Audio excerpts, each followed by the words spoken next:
Assalamualaikum warahmatullahi wabarakatuh. Selamat datang di channel Inspirasi Kata. Sahabat, kali ini kita bersama di Inspirasi Buya Hamka. Semoga kita bisa mengambil manfaat di dalamnya. Siapa yang tak kenal Buya Hamka?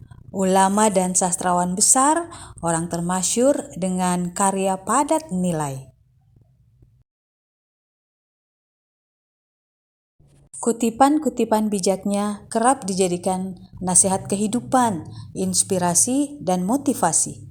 Berikut beberapa kata bijak Buya Hamka terkait nilai-nilai dalam Islam. Semoga kita bisa mengambil hikmah di dalamnya. Agama tidak melarang sesuatu perbuatan kalau perbuatan itu tidak merusak jiwa. Agama tidak menyuruh kalau suruhan tidak membawa selamat dan bahagia jiwa. Bertaubat tidak hanya berarti menyesali dosa, tetapi juga membenci dosa. Tuhan menilai apa yang kita beri dengan melihat apa yang kita simpan. Jika ingin melihat orang Islam, lihatlah ketika hari raya Idul Fitri. Itulah orang Islam. Tetapi jika mau melihat orang beriman, maka datanglah ke masjid ketika sholat subuh.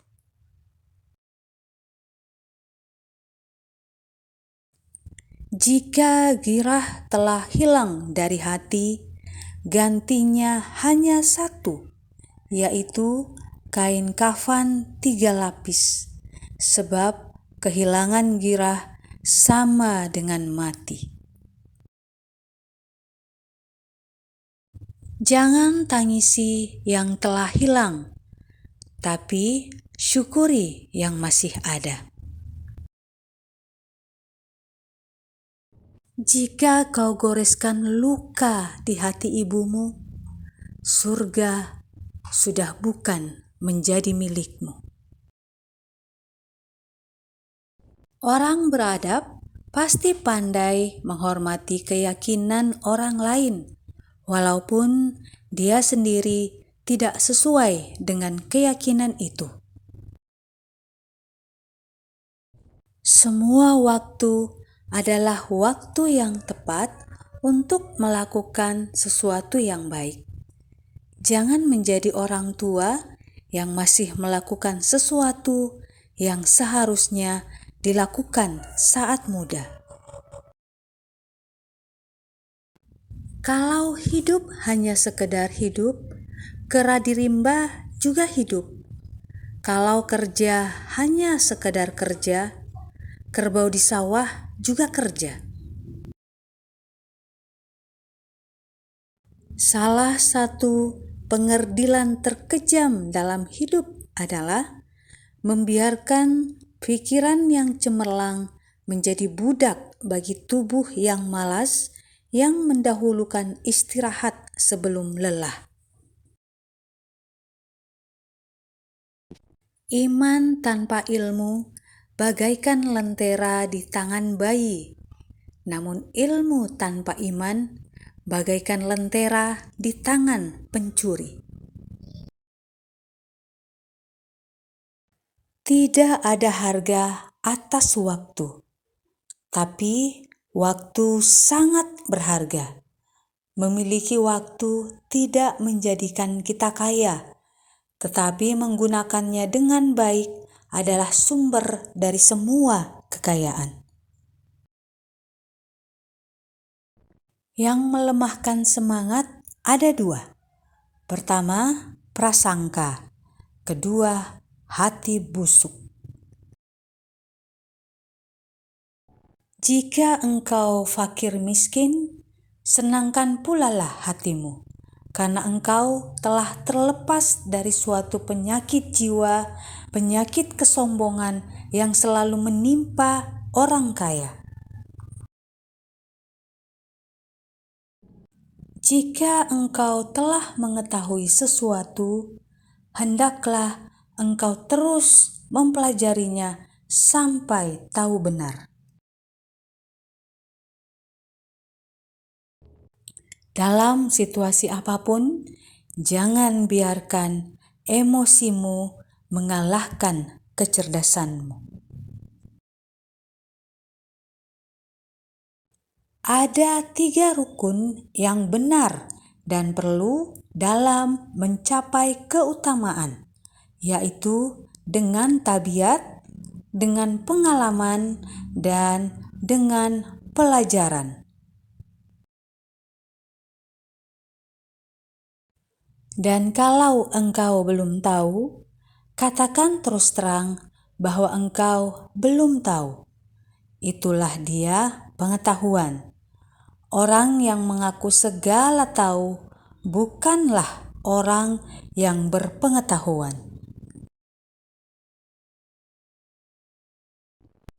Kefakiran dan kemiskinan adalah nikmat yang tidak ada jalan bagi orang lain buat kecil hati, dan tidak ada pintu bagi kebencian.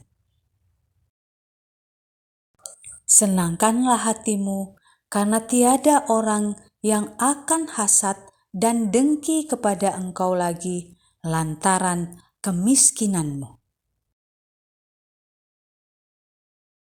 Saat kau dilahirkan, engkau menangis, tetapi orang lain ketawa. Tetapi berjuanglah sampai di saat kau mati, orang lain menangisi kepergianmu, tetapi engkau tersenyum. Jaranglah orang berjasa yang mendapat pangkat dunia, sebab pangkat dunia itu didapat dengan saling berebutan dan saling berkejaran, saling menekan dan saling memfitnah. Tugas kita bukanlah untuk berhasil. Tugas kita adalah untuk mencoba, karena di dalam mencoba itulah kita menemukan dan belajar membangun kesempatan untuk berhasil.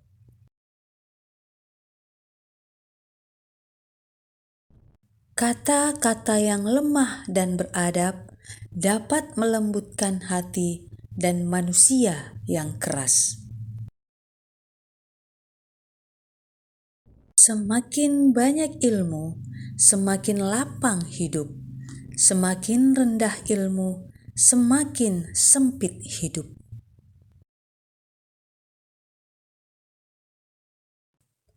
Kecantikan yang abadi terletak pada keelokan adab dan ketinggian ilmu seseorang, bukan terletak pada wajah dan pakaiannya. Bukan dilarang membuat cita-cita yang baru, tetapi berfikirlah dengan wajar. Yang akan datang itu disyukuri, yang telah ada itu lebih disyukuri lagi. Tidak ada karib atau kerabat yang lebih setia daripada seorang teman yang menyokong dan membantu, membesarkan hati, memberanikan kita di dalam menempuh suatu perbuatan baik. Jangan pernah merobohkan pagar tanpa mengetahui mengapa didirikan. Jangan pernah mengabaikan tuntunan kebaikan tanpa mengetahui keburukan yang kemudian Anda dapat. Manusia itu asalnya dari tanah, makan hasil tanah, berdiri di atas tanah, dan akan kembali ke tanah. Lalu, kenapa masih bersifat langit?